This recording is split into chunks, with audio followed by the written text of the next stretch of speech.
you're always going to get them snide comments from men that, woman, you're athletic, you're manly, you're a lesbian, or something like that. It's always going to keep going around like that, unless you're a woman and you're attractive. Oh my God, she's really sexy. And like, I just feel like that's just something that's always going to really be.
2 weeks ago we just won the MAC championships, but since I've been in America I've realised winning like your conference championships massive, and the fact that I got to take one of the 5 penalties to help us win was, I guess that's a pretty great moment.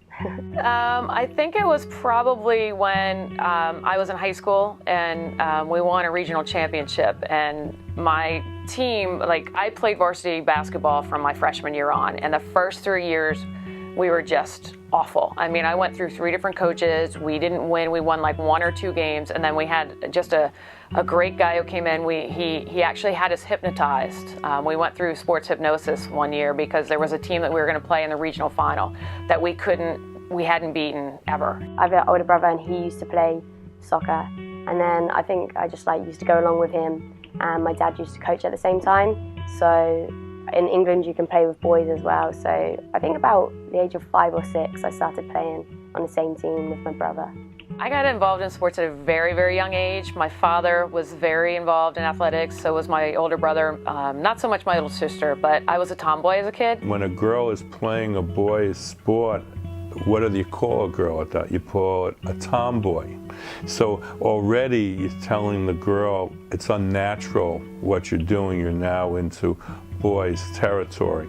So in a sense you have that continue on the way out, and then when you deal with the sexual preferences of athletes, then it becomes something that the media can really play on. You know, I tended to notice that when I got a little bit older, and maybe I was 7 or 8 and I was playing on a girls' team, that the guys actually had like nicer uniforms. There seemed to be more involvement, more coaches, and things like that. And gradually, because I got involved in AAU, it evened itself out. But really, as a young kid, that was probably the first recollection that when I was, you know, about 5 or 6 years old, playing with the boys, the things were actually nicer. The uniforms were a little bit nicer, and they had, you know, more referees that would do games, even at a youth game.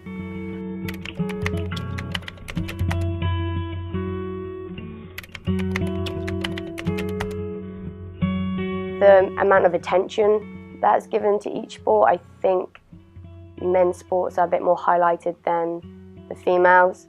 Obviously it might come across a bit biased, but that's just how it seems to me. Maybe the amount they get spoken about via like Twitter or via athletics, or the amount of equipment or money that goes into them, I do feel like they get treated slightly better than the whole of the female teams.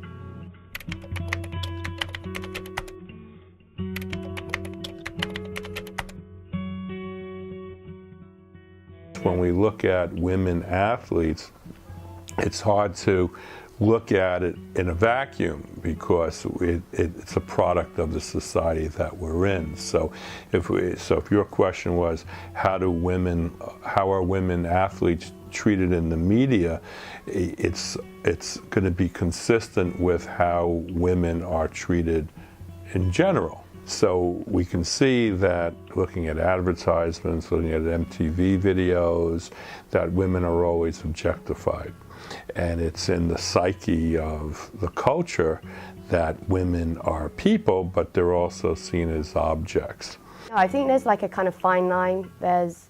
I can think of some women athletes that have won like big Olympic medals in it, and you can tell that they've been like symbolized to be kind of really attractive like that, but like to some extent it's quite flattering, like, do you know what I mean? But then I do think there's that fine line where after that it comes a bit too like objectified, and then even the opposite end of the spectrum, they kind of might say, oh, look at that girl's body, like she's meant to be an athlete but she's a bit this or something like that. So like there's like kind of both ends of it. These are profit-making companies that make their money selling advertising time.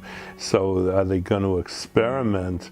And they have experimented. And what happens is if they don't get the viewers, they can't sell advertising time for the same rate as they can for something a little more popular.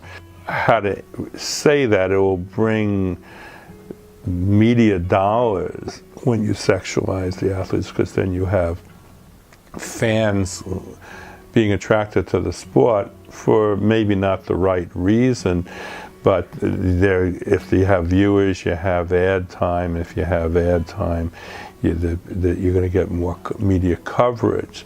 Then what you would hope is that people get a better appreciation of the sport and the athleticism of the people at the same time. Personally, I'd rather be seen as like a more female as opposed to more like a manly athletic person. That's just me.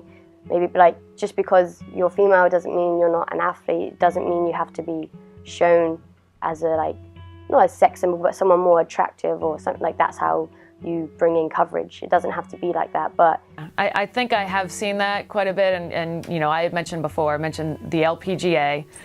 There was a huge story on this recently where they're trying to have their players, their golfers wear more makeup, do their hair, the outfits that they're wearing, and there has been some comments from people saying, well, why are you trying to sexualize the women in the LPGA?